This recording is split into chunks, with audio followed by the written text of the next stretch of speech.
আজকের এপিসোডে আমরা দেখব অপারেটরস, জাভাস্ক্রিপ্টের অপারেটরস কি এবং অপারেটরস কিভাবে কাজ করে। তো অপারেটরস মেইনলি আসলে ম্যাথমেটিক্যাল ক্যালকুলেশনের জন্য ইউজ করা হয়, যেরকম প্লাস মাইনাস, এরপরে হচ্ছে গুণ ভাগ, এরকম আর কি। হ্যাঁ, তো সাপোজ ধরেন আমরা যদি একটা ক্লাস নেই, সাপোজ এক্স ইকুয়াল টু, আমরা সাপোজ 10 নিলাম। হ্যাঁ, এরপরে আমরা হচ্ছে ওয়াই ইকুয়াল টু কি নিলাম, সাপোজ 5 নিলাম।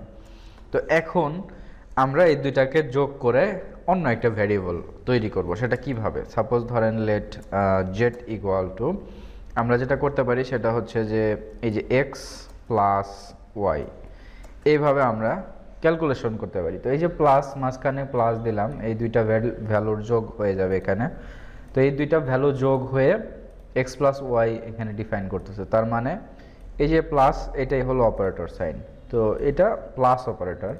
আরেকটা হচ্ছে মাইনাস অপারেটর। ধরেন আমরা যদি suppose let a equal to x minus y যদি ইউজ করি, তাহলে এটা হবে হচ্ছে আমাদের মাইনাস অপারেটর। এবং আরেকটা হচ্ছে আমাদের লেট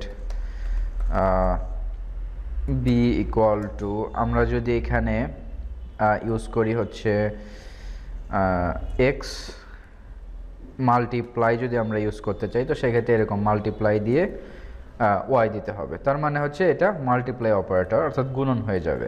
তো এরপরে যদি আমরা ধরেন let see equal to x এবং ডিভাইডার দিই, তাহলে ডিভাইডার হচ্ছে ওয়াই, তাহলে এটা হচ্ছে ভাগ হয়ে যাবে আর কি ডিভাইডার। তার মানে 10/2 মানে 5 আর কি। তো এই হচ্ছে মানে চারটা অপারেটর, চারটা মেইন অপারেটর এইগুলা। এরপরে আরও আছে, যেরকম পার্সেন্টেজ অপারেটর আছে। ওকে, পার্সেন্টেজ অপারেটর। তো পার্সেন্টেজ অপারেটর যদি আমরা ইউজ করি, তো সেক্ষেত্রে ডি ইকুয়াল টু এক্স, আমরা এখানে ইউজ করতে পারি হচ্ছে পার্সেন্টেজ, ওকে, এক্স পার্সেন্টেজ ওয়াই। তো এইভাবে ইউজ করতে পারি আমরা। এই পার্সেন্টেজ অপারেটরের কাজটা হচ্ছে যে এই 5 এবং 10, এই 10কে যদি আমরা 5 দিয়ে ভাগ করি, তাহলে আমাদের 2 হলে আমাদের কি হয়ে যাচ্ছে, মানে 2 গুণ হলে আমাদের 10 ফিল আপ হয়ে যাচ্ছে। তার মানে এটা হলো, ধরেন ভাগ করে যদি কোনো সংখ্যা অবশিষ্ট থাকে, সাপোজ এটা যদি 11 হয়, তাহলে এই 11কে যদি আমরা 5 দিয়ে ভাগ করি, তাহলে 2 ভাগ হবে এবং 1 থাকবে হচ্ছে এক্সট্রা অবশিষ্ট। তো ওই একটাই হবে হচ্ছে আসলে কি, মানে এই পার্সেন্টেজের যে ভ্যালুটা, অর্থাৎ ডির মানেটা হবে হলো যে 10কে আমরা 5 দিয়ে ভাগ করে দিলাম, যদি সেটা মিলে যায় তাহলে ওটা 0 হয়ে যাবে। আর যদি না মিলে তাহলে উপরে যে সংখ্যাটা থাকবে, অর্থাৎ 1 থাকতে পারে, 2 থাকতে পারে, 3, 4ও থাকতে পারে, কিন্তু 5 হয়ে গেলে কিন্তু আবার হবে না কখনো। কারণ এখানে যদি আমরা 15 ইউজ করি তাহলে এটা 3 দিয়ে ভাগ হয়ে যাবে। কিন্তু যদি 14 ইউজ করি তাহলে 2 দিয়ে ভাগ হবে এবং উপরে থাকবে হচ্ছে আরও 4। তাহলে আমাদের এই পার্সেন্টেজ অপারেটরের যে ভ্যালুটা, এই ডির ভ্যালুটা হবে হচ্ছে 4, এরকম আর কি। তো এগুলো হচ্ছে ম্যাথমেটিক্স, বেসিক ম্যাথ আর কি। তো আমরা যদি এখন দেখেন প্রত্যেকটা ভ্যালুকে কনসোলে দিয়ে দেখি যে এগুলা কিন্তু ঠিকঠাকভাবে কাজ করতেছে। তো দেখেন এখানে জেড এর ভ্যালু আমরা দিতে পারি সাপোজ এই জায়গাটাতে। আর একটা কাজ আমরা করতে পারি, দেখেন value for plus operator, okay, plus operator Z, এইখানে আমরা এটা দিলাম। তো এখন এই যে এটা লিখলাম, দেখেন এটা একটা স্ট্রিং আমরা লিখলাম। তো কনসোলের ভিতরে সরাসরিভাবে এটা বসে যাবে ভ্যালু ফর প্লাস অপারেটর। এবং এই যেটা আছে এটা কিন্তু কি হবে, ভ্যারিয়েবলের মধ্যে আছে। তো এখন ব্যাপারটা হচ্ছে যে এই দুইটা ভ্যারিয়েবল, মানে এটা হচ্ছে আমাদের স্ট্রিং এবং এটা হলো ভ্যারিয়েবল। এখন দেখেন একটা ইরোর চলে আসছে, রেড সাইন চলে আসছে। তো আমরা যদি এইখানে দেখি তাহলে দেখতে পাবো যে ইরোর এক্সপেক্টেড, মানে একটা কমা বা কোলন টাইপের কিছু একটা এক্সপেক্ট করতেছে আর কি। তো এখন ব্যাপারটা হচ্ছে যে আমরা এইটাকে যদি প্লাস দিয়ে দেই তাহলে কি হয়, এই যে রেড সাইনটা চলে গেল, তার মানে এটা হলো অ্যাড হয়ে যাবে এইখানে, এই প্লাস মানে অ্যাডিশনাল হয়ে যাবে। তো দেখেন একটা দুটাই যদি আমাদের ইন্টিজার বা নাম্বার হয় তাহলে সে কি করবে, এটার ভ্যালুটা দিবে হলো 15। আর যদি ধরেন একটা স্ট্রিং হয় এবং আর একটা যদি নাম্বার হয়, তো সেক্ষেত্রে আসলে কি করবে, একটার সাথে আরেকটা লাগাই দিবে আর কি।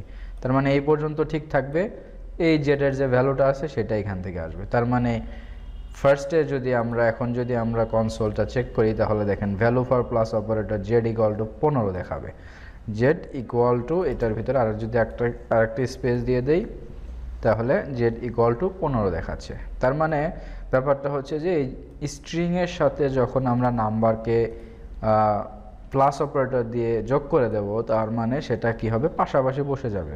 আর যদি দুইটাই যোগ করার মতো অবস্থায় থাকে, যদি দুইটা ইন্টিজার অথবা নাম্বার হয় তাহলে সে সরাসরিভাবে কি করে ফেলবে, মানে ওই ক্যালকুলেশন করে যোগ করে ফেলবে। তো এখন আমরা আরও কি করতে পারি, আমাদের কনসোল আরও 3-4টা বাড়াইতে পারি।